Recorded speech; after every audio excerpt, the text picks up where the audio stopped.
Okay, so we're now going to go in the other direction. We're going to go from ordinary numbers like these ones that you have here, and we're going to put them in standard form, and we're going to start off with these bigger numbers, okay?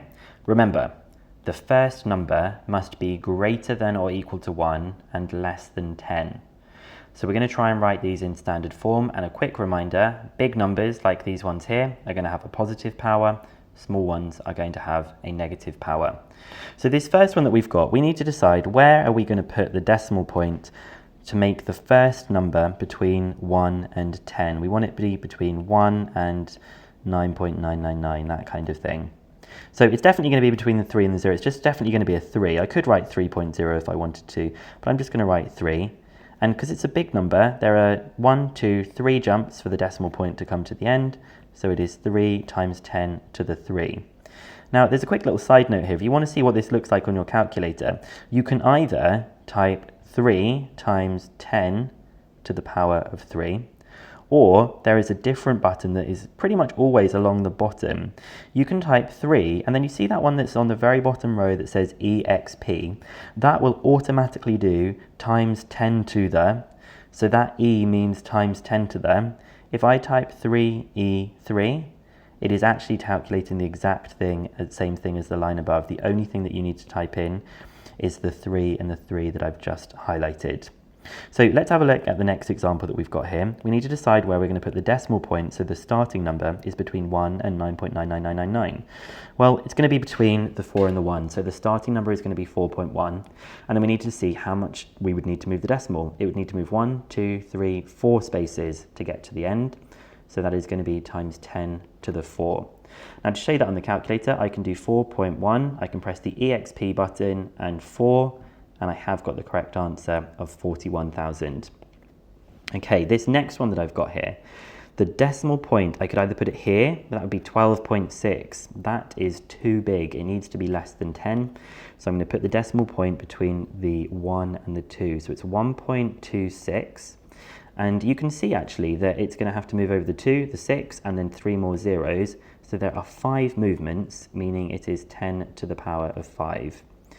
We now have 58 million, so we're going to want to write that as a numbers like this. The decimal point is going to go between the 5 and the 8, so we have 5.8, so that starting number is somewhere between 1 and 9.999. And now we're going to think how many spaces it moves. Well, it's going to move 1 over the 8 and then 6 more for the zeros, so that's 1 and 6, which is 7, so it's 5.8 times 10 to the 7. And you can type that on your calculator. You can either do times 10 to the power of 7, or we can do our shortcut method of 5.8 EXP 7, and we get that correct answer of 58 million. I'll do one more here. We have 4865. The decimal point is going to go between the 4 and the 8, so it's 4.865. And to get the decimal to the end of this number, where the decimal is secretly hiding, we're going to move it 3 spaces, so it is multiplying by 10 cubed, and I'm not going to check that one on the calculator. So pause the video and have a go at these ones that we've got here and see if you can get them in standard form. You can always use your calculator to check, and I'm going to go through them in just a second. Okay, so 50,000 is going to be a starting number of a 5, and there are 4 zeros, so it's 5 times 10 to the power of 4. The starting number is going to be 3.82, and I have to move that decimal point over the 8, the 2, the 0, and the 0, so it is also 10 to the power of 4 because it's moving 1, 2, 3, 4 spaces.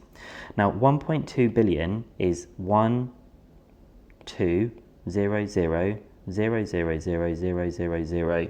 Now there might be a better way about thinking this. A billion has 9 zeros. So if we're saying 1.2 billion, we're saying 1.2 times 10 to the power of 9, because 1 billion has 9 zeros. So we're saying 1.2 of those, 1.2 times 10 to the 9. And our last one, which is 48 million, the starting number is going to be 4.8. The decimal is going to jump over the 8 and then 6 zeros, so that is times 10 to the power of 7.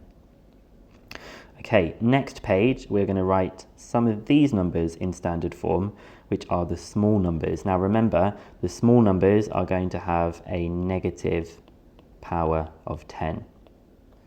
So let's have a look at this first one. We've got 0.03. Well, the starting number, I think, is going to be a 3 that we've got here.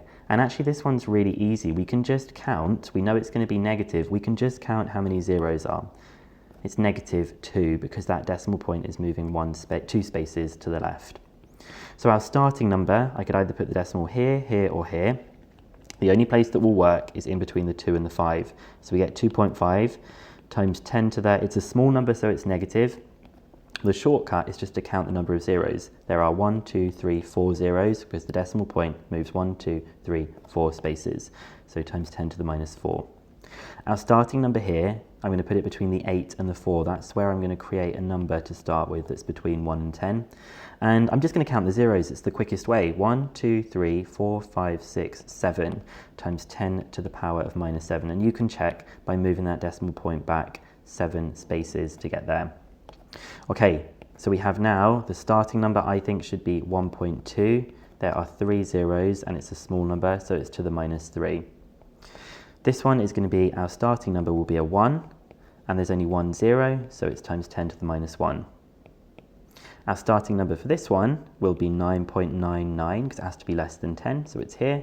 There are 3 zeros, so it's 10 to the power of -3. Again, if you don't like this counting zeros thing, if you don't think you'll remember it, you can always count how many positions it moves. So you've got some questions to have a go at here. Pause the video and have a go. This first one is 4 times 10 to the power of -2, because there are 2 zeros.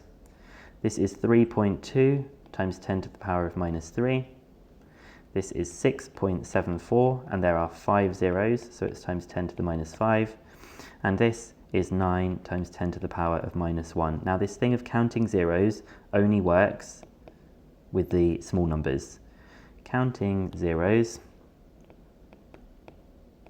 only works with the small numbers, not the very, very big numbers, okay? This is very, very important. And again, you can type this on your calculator. Let's just do that first one.